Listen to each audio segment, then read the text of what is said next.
Today I want to talk to you about a very special title for Jesus Christ, the Prince of Life. And I'm going to read to you from Acts chapter 3, verses 14 and 15, where we read this.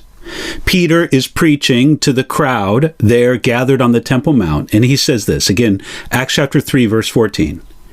But you denied the Holy One and the just, and asked for a murderer to be granted to you, and killed the Prince of Life, whom God raised from the dead, of which we are all witnesses. Now, we see many remarkable things in these two verses from Peter's sermon to this excited crowd at the temple courts. We see, first of all, that Peter recognized Jesus as God.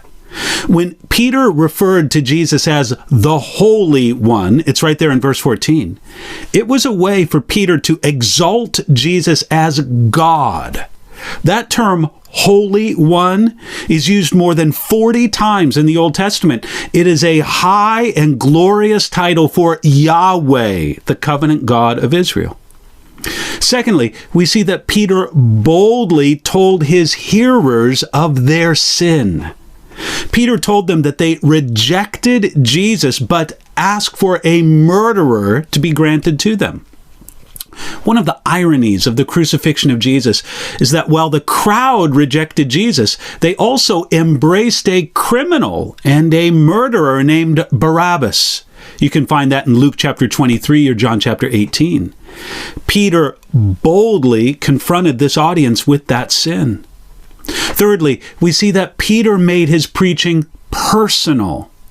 In this sermon at the temple courts, again, it's in Acts chapter 3, Peter used the word you or your at least 11 times.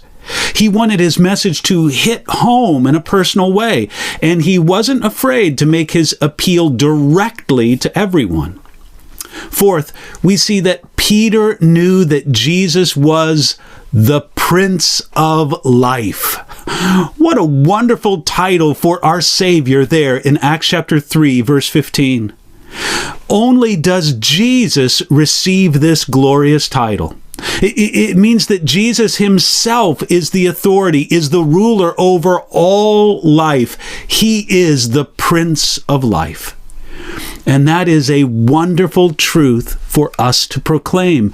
Jesus Christ is the Prince of Life. Now, this is true because Jesus has life like no one else. No one could take his life from him. He had to give up his life, as Jesus himself explained in John chapter 10, verses 17 and 18. This is also true that Jesus is the Prince of Life because Jesus won life for his people on their behalf. Jesus didn't just win life for himself, but also for his people. And this is true because Jesus gives life abundantly. Hey, the Prince of Life can give life. And then finally, this is true because Jesus sustains our life and he rules over life. In every sense imaginable, Jesus is the Prince of Life.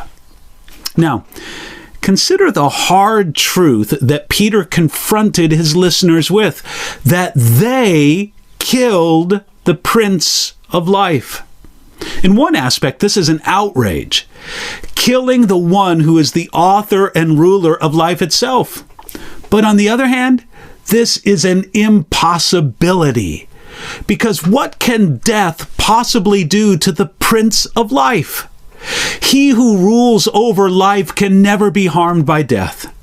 Man's attempt to kill Jesus was both an outrageous sin and it was a foolish impossibility because Jesus Christ is the one whom God raised from the dead. Now, of course, the Prince of Life could not remain in the grave, and the apostles were united witnesses of the fact of his resurrection. The witnesses prove the fact that Jesus is the Prince of Life. But here's the question for you today. Can you say today that Jesus Christ is the ruler and the monarch over your life? I hope you can say that today.